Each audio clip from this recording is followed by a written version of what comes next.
Smash Bros is one of those games with a lot of terminology. For a beginner, even the basic terms like what all the moves are called are pretty overwhelming. There's a term for basically everything in the game. This video dives into the more obscure terms that you can use to impress your friends the next time you play Smash. Now, without further ado, let's start off the list. Okay, to start off, the first term on this list is kill buffer and death buffer. So what a kill buffer is the amount of damage that you can do to a player before they take a stock from you. This term is most often used when trying to figure out how much of a lead you have on another player. When you take a stock from someone, you want to create the biggest buffer you can before they kill you and they even out the stocks, so that you have a good lead when that happens. The next term that's also closely related to kill buffer is death buffer. The death buffer is the amount of damage that you have after killing a player. Therefore, you want to minimize your death buffer or maximize the other person's death buffer. In this clip, Zero Suit dies when I'm at 109%. That means she has a 109% death buffer. Then I do 12% damage and then Zero Suit kills me. That means that I have a 12% kill buffer on Zero Suit. The next term on this list is fated battle. A fated battle is when two opponents both have 0% damage on their last stock. In this way, everything basically just comes down to who can kill the other person first, and anything that happened before the last stock doesn't really matter because it's even. Fated battles are so cool because it really all just comes down to who can kill the other person first. Another type of fated battle is a forced fated battle. In a forced fated battle, the leading player SDs after killing the opponent and bringing them down to one stock. This way, it leads the game at a fated battle, but since it didn't arise naturally, since the leading player had to SD for it to happen, then it was a forced fated battle. One might do this to make the game fun if it's a landslide, or they may just do it to spite their opponent. Okay, it's usually just to spite them. There's also variations like fated battle once removed, meaning that one player has two stocks at 0% and one player has one stock at 0%, but this term's pretty obscure and I've only heard a few people use it. The next term on this list is one of my favorites, close game. Although the term close game is pretty ubiquitous, some players choose to adopt a more formal definition of close game. Especially when somebody is playing with somebody that's significantly worse than them. A close game is achieved when the worst player gets their opponent down to a certain number of stocks or deals a certain amount of damage on their opponent's last stock. For example, for me, when playing with my roommate who's better than me, a close game is when I get at least 50 damage on his last stock. In the past though, it was getting him down to one stock at all, 20%, or literally whatever you want it to be. One of the reasons why I like this term so much is that it allows you to get what I call a skill balanced win, even if you're losing every single time. There's also other variants of this term such as close game potential or guaranteed close game.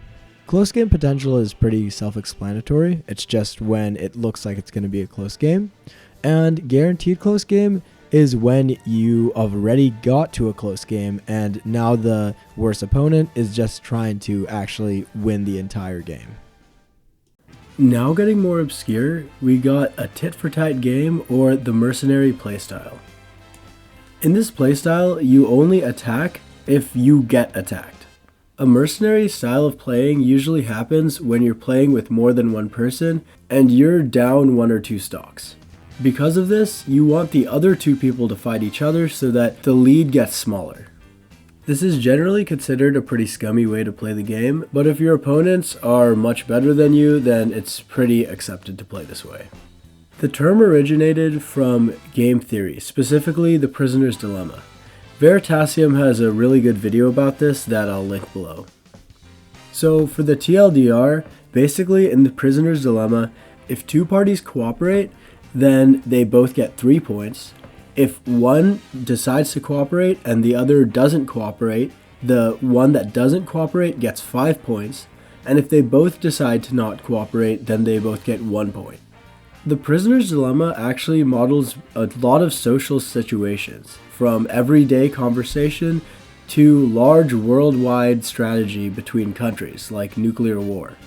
In 1980, Robert Axelrod made a competition to determine the best strategy to win the prisoner's dilemma the most amount of times. So gathering the most points across consecutive rounds of the prisoner's dilemma.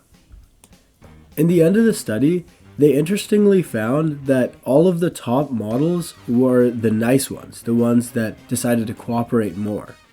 More relevant to this video though, the most successful algorithm of all of them was tit for tat, meaning that by default, the algorithm would cooperate with the other opponent, but if the opponent decided to not cooperate, then the next round the algorithm would not cooperate.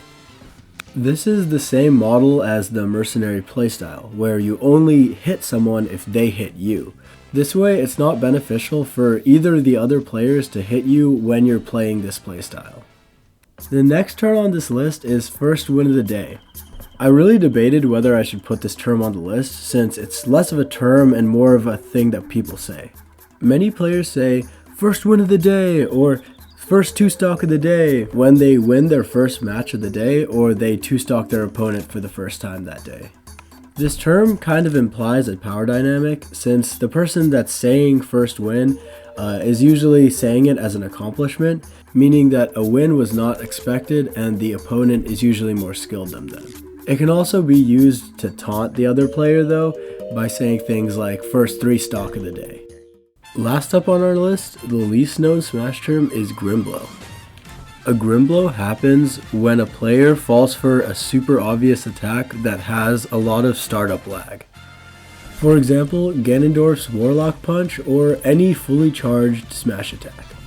Calling out a Grimblow is basically a disrespect on the other player, saying that they walked into a move that they probably should have avoided. Like the other terms on this list, Grimblow can be combined with other terms. For example, if you play with Ganondorf, then you're playing with a high Grimblow potential.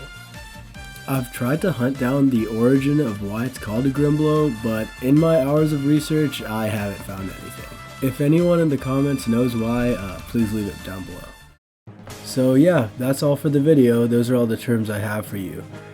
Please let me know if you enjoyed the video. I know it's a bit different than my typical tech content, but I've been wanting to do it for a really long time, and a lot of people have been requesting it. And finally, 500 subscribers. We just reached 500 subscribers. I can finally get monetized for the amount of subscribers I have, which isn't something I expected when I made this channel a few years ago.